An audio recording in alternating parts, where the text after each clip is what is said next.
अपने पिछले लेक्चर में हमने देखा कि भारतीय अर्थव्यवस्था का अगर हम आकार देखना चाहते हैं तो उसके लिए हमको जीडीपी एक अवधारणा को देखना पड़ेगा, है ना। तो हम उससे आकार का पता लगाते हैं कि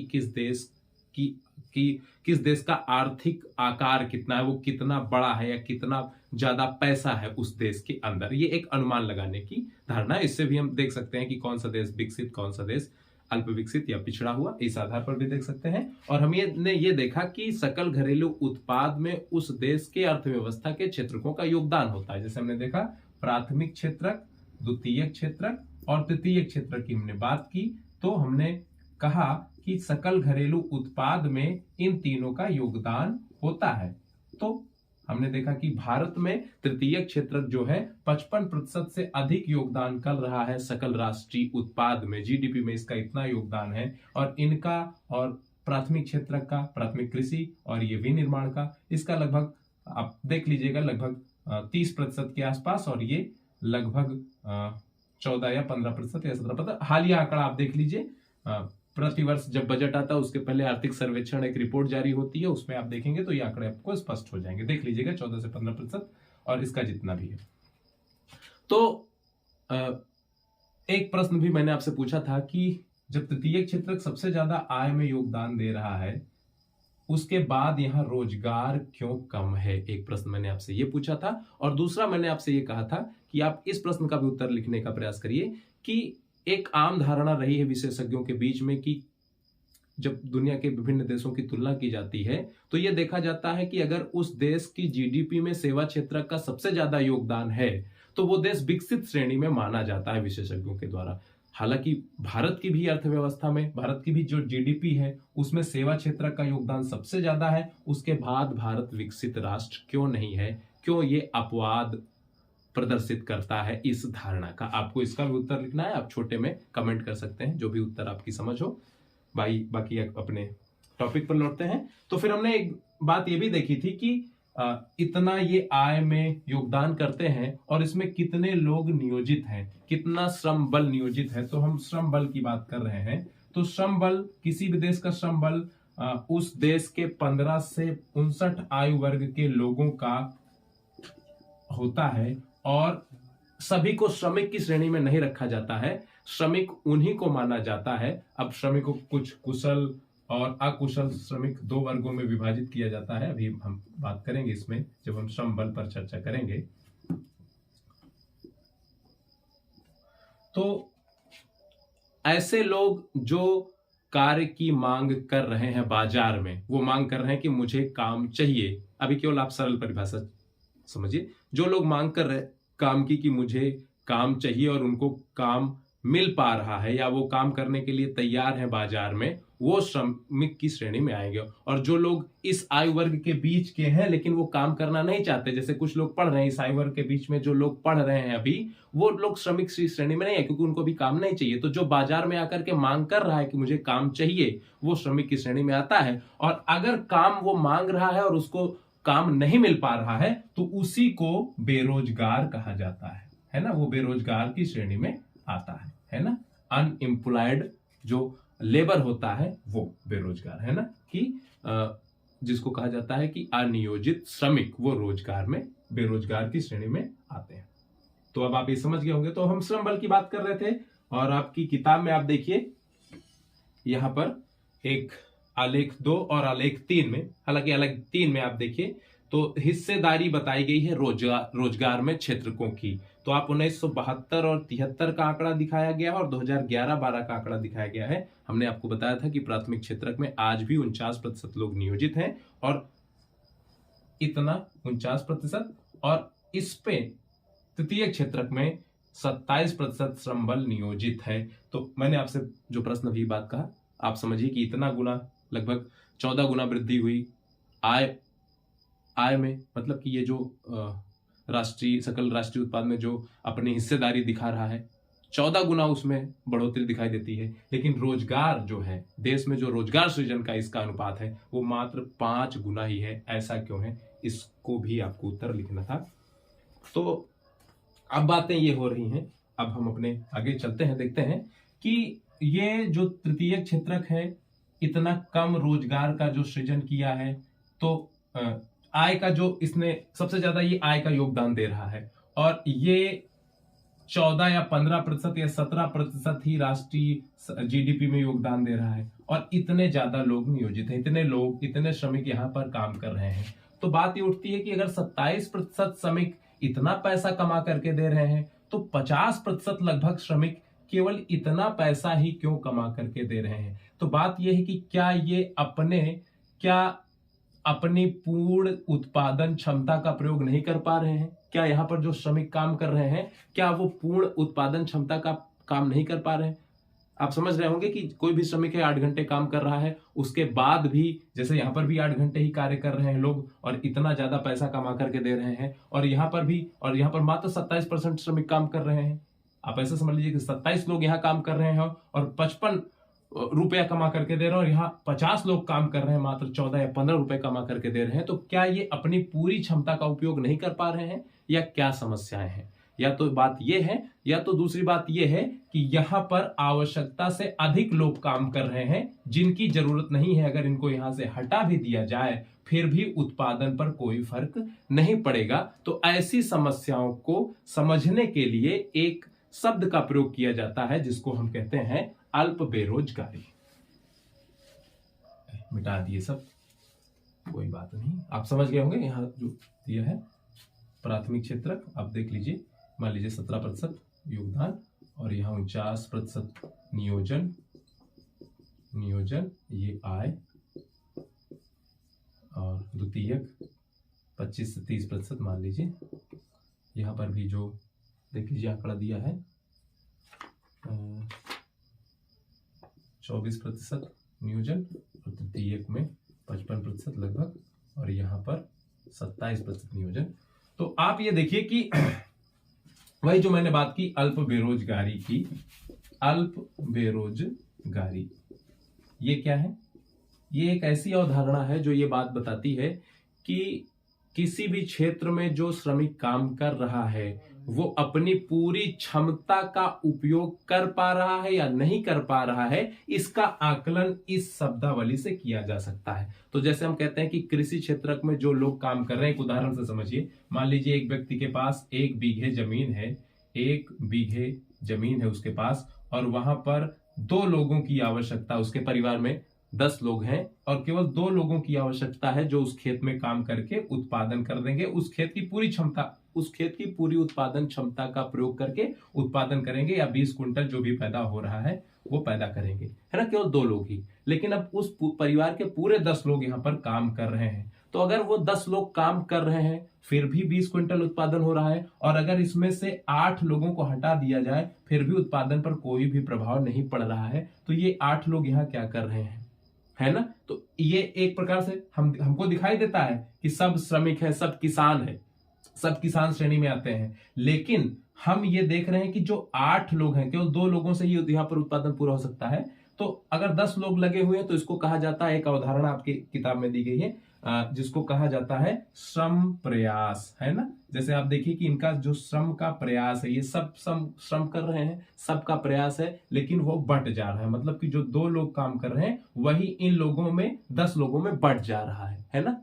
तो इसको कहते हैं कि थोड़ा थोड़ा सब काम कर रहे हैं लेकिन कोई भी अपनी पूरी क्षमता का उपयोग नहीं कर पा रहा है। तो अगर हम 8 लोगों को यहां से हटा देते हैं तो 2 लोग अगर अपनी पूरी क्षमता का उपयोग करेंगे श्रम शक्ति का, तो उतना पैदावारी हो सकती है। तो ये जो 8 लोग हैं इनको, या जो 10 लोग हैं उनको, उन पूरे 10 लोगों को अल्प बेरोजगार कहा जाता है। ये 10 लोग अल्प बेरोजगार की श्रेणी में आएंगे। लेकिन अगर इन्हीं 8 लोगों को यहां से हटा दिया जा रहा है तो ये 8 लोग एक तरीके से छुपे हुए हैं, यहां पर है बेरोजगार लेकिन दिखाई नहीं दे रहे हैं, है ना। वही बात आपकी किताब में कही गई है कि कोई भी व्यक्ति पूरी तरीके से रोजगार नहीं प्राप्त कर पाया। जैसे आप देखेंगे कि अल्प बेरोजगारी, अभी तो हम केवल कृषि क्षेत्र की बात कर रहे हैं, शहरों में भी अल्प बेरोजगारी देखने को मिलती है, शहरी क्षेत्रों में भी। और ये कैसे देखने को मिलती है? मान लीजिए शहरों में कई प्रकार का व्यवसाय करने वाले हैं, जैसे वहां पर पेंटर हैं, वहां पर आपका छोटे मोटे व्यवसाय करने वाले,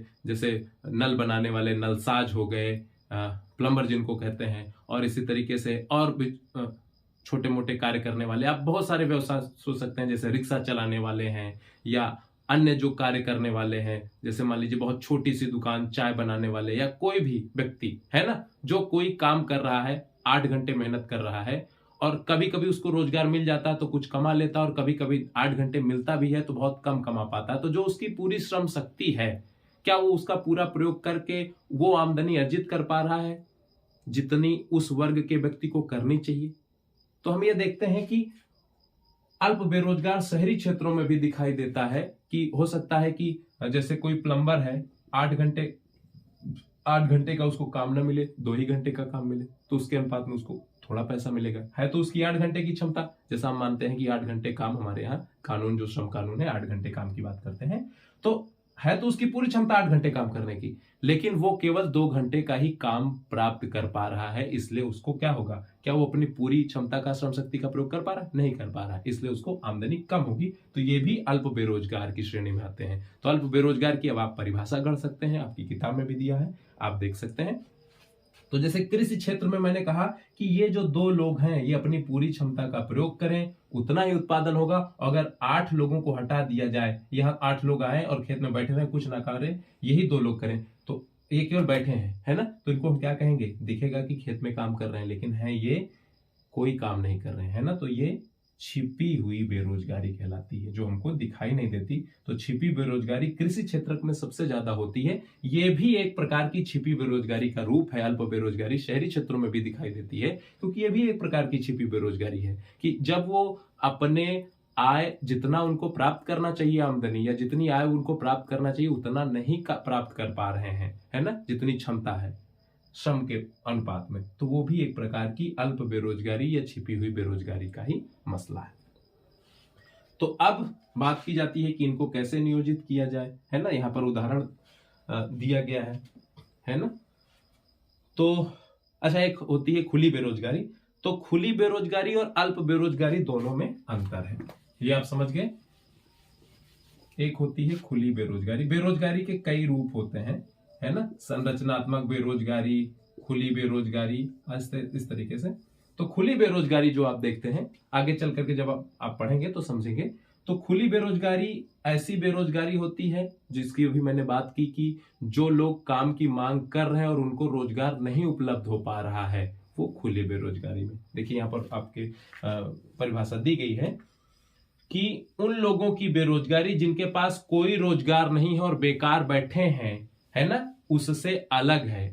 जो जिनके पास कोई काम नहीं, बेरोजगार बैठे हैं, लेकिन इसमें एक चीज और जोड़ना है आपको कि वो श्रम की मांग कर रहे हैं कि मुझे रोजगार चाहिए, तब वो खुली बेरोजगारी श्रेणी में आएंगे। और अगर वो मांग नहीं कर रहे हैं, जैसे पढ़ने वाले जो एमए कर रहे हैं या एमएससी कर रहे हैं, इस आयु वर्ग के होंगे, लेकिन वो श्रमिक नहीं है, क्योंकि उन्होंने अभी तक मांग नहीं की है श्रम बाजार में कि मुझे चाहिए रोजगार, है ना, तो वो श्रमिक में नहीं आएंगे। तो खुली बेरोजगारी अब आप समझ गए कि जो मांग कर रहे हैं श्रम की, है ना, और उनको श्रम नहीं मिल पा रहा है, जो बात करें कि भैया हमको रोजगार चाहिए, श्रम बाजार में जाकर के हमको रोजगार दीजिए, अगर उनको नहीं मिल पा रहा है तो वो खुली बेरोजगारी में आएंगे। और अल्प बेरोजगारी और खुली बेरोजगारी अब आप समझ गए होंगे, इसको समझ लीजिएगा। तो बाकी यहाँ सुखराम एक भूस्वामी है, उनका उदाहरण दिया गया है कि उन्होंने अपनी जमीन पर काम करने के लिए जो परिवार है, जो 8-10 लोगों का परिवार है, उसके 2 लोगों को अपने यहाँ रोजगार दे दिया। तो आप देखिए कि उनको एक प्रकार से अतिरिक्त रोजगार मिल गया, है ना। तो अभी आगे हम देखते हैं कि इसी तरीके से बहुत सारे लोग हैं जो छिपी हुई बेरोजगारी या अल्प बेरोजगारी, बेरोजगार के रूप में काम कर रहे हैं। प्रच्छन्न बेरोजगारी भी छिपी हुई को कहते हैं। प्रच्छन्न का मतलब छुपा हुआ, ये पर्यायवाची शब्द है। तो आप ये देखिए कि इस तरीके के बहुत सारे लोग जो खास करके कृषि क्षेत्र में हैं, जो छुपे हुए हैं, जिनको यहाँ से अगर निकाल करके दूसरे क्षेत्रों में नियोजित किया जाए तो इसकी उत्पादकता में कोई फर्क नहीं पड़ेगा, तो उनको यहाँ से हटा करके दूसरे क्षेत्रों में नियोजित करना, ये हमारे राज्य की जिम्मेदारी है और उसी के लिए हम लोग प्रयास कर रहे हैं। तो आप देखिए यहाँ उदाहरण दिया गया है कि कैसे लोग इनको दूसरे क्षेत्रों में नियोजन कर, दूसरे क्षेत्रों में इनको रोजगार उपलब्ध कराएं, उसके लिए क्या क्या तरीके हो सकते हैं, है ना। तो अब हम अपने अगले टॉपिक पर बढ़ते हैं, अतिरिक्त रोजगार का सृजन कैसे हो। तो अब जैसे मान लीजिए कि यहाँ पर जितने भी लोग काम कर रहे हैं उनकी उत्पादकता बहुत कम है ना, उनकी उत्पादकता बहुत कम है। तो कैसे उनकी आय बढ़ाई जाए, किसी भी क्षेत्र में, जैसे खास करके कृषि क्षेत्र की ही बात कर रहे हैं कि कृषि क्षेत्र में लोगों की आय बहुत कम है, कृषि क्षेत्र में आय बहुत कम है, कैसे उनके लिए अतिरिक्त आय इसलिए क्योंकि उनको थोड़ी बहुत आमदनी और हो जाए तो उनका थोड़ा जीवन स्तर अच्छा हो जाएगा। ये भी विकास का ही एक आयाम है कि हम अतिरिक्त आय की उपलब्धता करा दें ताकि उनके जीवन की गुणवत्ता में सुधार आए। तो अतिरिक्त आय का सृजन कैसे किया जाए, सरकार इसके लिए कई तरीके अपनाती है। इसके लिए कई तरीके हो सकते हैं, जैसे एक संरचनात्मक तरीका हो सकता है। संरचनात्मक का मतलब ये होता है कि ऐसे तरीके जो तुरंत काम नहीं करते हैं, वो धीरे धीरे व्यवस्था में परिवर्तन लाते हैं और उनके जो परिणाम आते हैं कुछ समय बाद आपको दिखाई देंगे। तो ये धीमे प्रयास होते हैं। आप देखिए यहां पर बताए गए हैं कि कैसे सृजन किया जाए। जैसे आप देखेंगे कि एक लक्ष्मी है, उसके पास 2 हेक्टेयर की असिंचित भूमि है, मतलब उस पर खेती नहीं होती है। तो अगर उसके लिए एक कुएं की व्यवस्था सरकार करवा दे, जो सरकारी ऋण उपलब्ध कराने वाली जो आपके बैंक है ना, वो अगर उसको थोड़ा सा कम ब्याज दरों पर ऋण उपलब्ध करा दें, कुएं की व्यवस्था कर लें, तो जो असिंचित भूखंड है उसकी सिंचाई की जा सकती है और 1 हेक्टेयर में कम से कम 2 लोगों को तो रोजगार उपलब्ध कराया ही जा सकता है। तो इस तरीके के बहुत बड़े कृषि क्षेत्र में असिंचित भूखंड पड़े हुए हैं, तो उनके लिए अगर सरकार नहर बनवा दे, है ना, तो सरकार क्या कर रही है, नहर बनवाने का कार्य कर रही है या ऋण उपलब्ध कराने का कार्य कर रही है। तो नहर बनवाने में भी लोगों की आवश्यकता पड़ेगी, यहां पर भी रोजगार का सृजन होगा, है ना। और जो लोग यहाँ काम करेंगे वो हो सकता है इसी क्षेत्र से आए या इस क्षेत्र से कहीं से भी आ सकते हैं और उनको अतिरिक्त आय मिलेगी, है ना। खास करके इस क्षेत्र से आएंगे क्योंकि यहाँ पर बहुत ज्यादा श्रमिक हैं जिनके पास जो अल्प बेरोजगार है। तो यहाँ अतिरिक्त रोजगार का सृजन होगा। जो ऋण उपलब्ध कराने वाली संस्थाएं हैं जैसे बैंक वगैरह है, अगर यहाँ पर ज्यादा बड़े पैमाने पर नहरें वगैरह बना रहे हैं तो यहाँ ये भी, इसमें भी आप देखेंगे सृजन होगा। इसके अलावा जो लोग इस बदलाव के कारण, जब नहर जाएगी तो जो असिंचित भूखंड है वहां पर जब सिंचाई की व्यवस्था हो जाएगी तो वहां पर भी बहुत सारे लोगों को रोजगार मिलेगा और उनकी जो आय होगी उससे मतलब कि उसको जो वहां पर फसल उत्पादित होगी उसको बाजार में बेच करके अतिरिक्त आय प्राप्त की जा सकती है। तो ये एक तरीका है, इसको हम संरचनात्मक में देखेंगे। और दूसरा जो तरीका होता है जो तत्कालिक मतलब कि रिजल्ट देता है, त्वरित परिणाम देता है, वो उसको कहते हैं कि त्वरित सुधार, या कि आप कह सकते हैं अगर कोई शब्द और प्रयोग किया गया हो, देखते हैं, हाँ, इसको आप द्रुत उपाय भी कह सकते हैं। वही बात है, त्वरित उपाय, है ना। त्वरित उपाय या द्रुत मतलब तेज, त्वरित का मतलब तेज या द्रुत का मतलब वही है ना। तो अगर इस तरीके के उपाय, तो जैसे आप देखते हैं कि इसमें मनरेगा की बात की जाती है ना। जो नरेगा सरकार 100 दिन के अकुशल श्रम उपलब्ध कराने की काम की गारंटी देती है कि कोई भी व्यक्ति अगर वो मांग करता है 15 से 59 वर्ग के आयु के बीच का कोई भी श्रमिक मांग करता है श्रम बाजार में आकर के मुझे काम चाहिए, तो उसको उपलब्ध कराने का काम किया जाता है। तो ये सब संरचनात्मक तरीके हैं। आप थोड़ा देखिएगा अतिरिक्त रोजगार का सृजन कैसे हो, इसमें कई चीजें बताई गई हैं, है ना। तो लक्ष्मी की जैसे जरूरत है उसके असिंचित भूखंड के लिए तो कुआं की व्यवस्था करना ऋण के माध्यम से, जो उसमें से जुड़ी हुई एजेंसियां हैं उनको भी मिलेगा। और जो इतना बड़ा क्षेत्र असिंचित भूखंड जहां पर नहर निकाल करके इतने बड़े क्षेत्र को, तो फिर वहां पर आप क्या देखेंगे कि वहां पर बीज की उपलब्धता, उस बाजार को लाभ मिलेगा, वहां उत्पादन बढ़ेगा, वहां रोजगार सृजन होंगे। जो उससे जुड़े कीटनाशक और रासायनिक उर्वरक है वहां पर भी आप चीजें देखेंगे कि वहां पर भी बढ़ोतरी। तो इससे जुड़े जितने भी हैं परिवहन, अगर वहां पर उसको ले जाकर के बाजार में बेचने के लिए वहां सड़क बनवानी पड़ेगी उन क्षेत्रों में, तो सड़क निर्माण में भी आप हर चीज में देखेंगे। तो इसी तरीके से डेवलपमेंट होता है, इसी तरीके से विकास होता है और इसी तरीके से आय में बढ़ोतरी होती है। और ये वो तरीके हैं जिससे अतिरिक्त आय का सृजन हो सकता है। आपको ये भी सोचना है कि और कौन कौन से तरीके हैं जिससे अतिरिक्त आय का सृजन होता है। आप सोचिएगा कि पशुपालन, 2 भैंस दे दिया जाए, है ना, किसानों को उससे दूध बेच करके भी पालन हो सकता है, इस तरीके से, है ना। वन से भी क्या हो सकता है, यहाँ पर बताए गए कई तरीके, आप इसको देख लीजिए और समझने का प्रयास करिए। बाकी हम कल संगठित और असंगठित क्षेत्रों का अध्ययन करेंगे। धन्यवाद।